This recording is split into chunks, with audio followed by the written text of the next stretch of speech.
Hello అందరికీ. నిన్న మా అపార్ట్మెంట్‌లో ఏర్పాటు చేసిన వినాయకుడి నిమజ్జన కార్యక్రమం అయితే జరిగిందండి.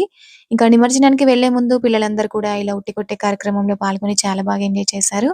ఇంకా మాకు నిన్నటికి 5 డేస్ అయిపోయింది కాబట్టి వినాయకుడిని ఏర్పాటు చేసుకొని, ఇంకా ఇలా ఉట్టి కొట్టే కార్యక్రమం అయితే పెట్టుకొని, ఇంకా నైట్ 11:00 అయితే నిమజ్జనానికి తీసుకెళ్లారండి.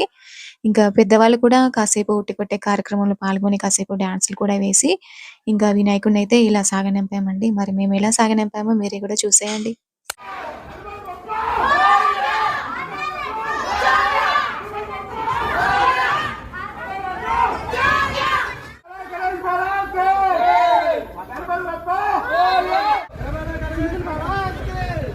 ఇంకా ఇలా అయితే సాగనంపాము కానీ, మాకు వినాయకుడు అలా వెళ్ళిపోతుంటే చాలా బాధ అనిపించిందండి. ఇంకా తిరిగి ఇలా అపార్ట్మెంట్‌లోకి చూడగానే చూడండి ఎంత బోసిగా అయిపోయిందో.